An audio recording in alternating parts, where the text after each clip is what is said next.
try to accept yourself, you will always find that in yourself there is a spirit of the non-acceptance of things, and you have to accept that. So the teacher would say, don't try to accept yourself more than you can accept yourself. Accept yourself as much as you can accept yourself. Because then you see you are also accepting the part of you that doesn't accept. Or he may try on another tack. He may say, all right, now, if you've seen that desiring not to desire is simply another form of desire. You're trying, for example, to get rid of your sensuous appetites. You're going to give up booze and women and palais de foie gras or whatever it may be. And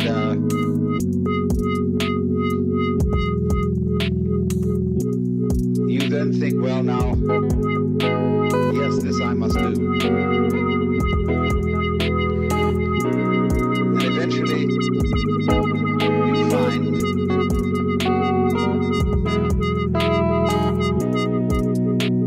that you are becoming proud of your success in mastering your appetites. And you're beginning to depend on that. So the teacher says, do you see you're in the same trap as you always were? Formerly you sought spiritual security in booze, women, and so on. Now you're seeking it in holiness. Formerly you bound yourself with chains of iron. Now you're bound with chains of gold. Formerly you boasted to all the boys how many sins you committed. Now you're boasting before the Lord of how many virtues you have. Same trap. Why do you do it? So the student eventually finds there's no way at all to not desire. Even desiring not to desire is desiring. Even trying to accept oneself is a way of trying to escape from oneself, because one hopes psychotherapeutically that by accepting yourself you will get rid of your nasty symptoms. So you're not accepting them. You're not accepting them by the gimmick, by the pretense of trying to accept them.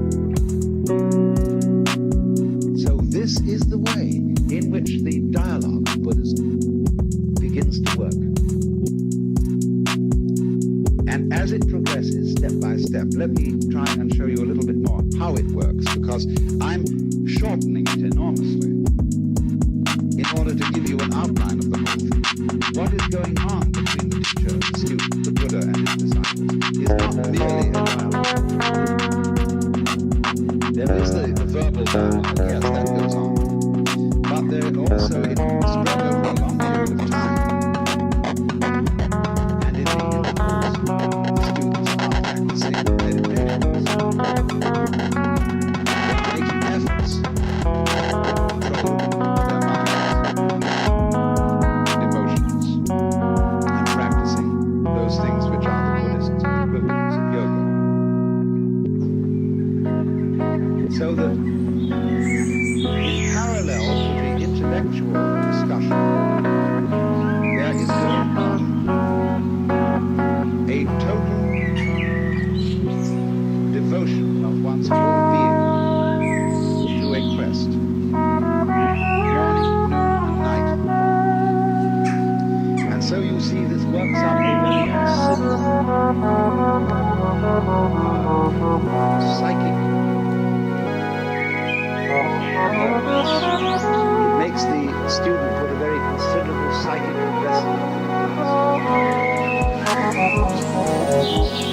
And as he goes on, he becomes more and more frustrated. Because as the trap closes, and he finds that it's impossible to do the right thing, because the right thing is always done for the wrong reason. When the wrong man uses the right means,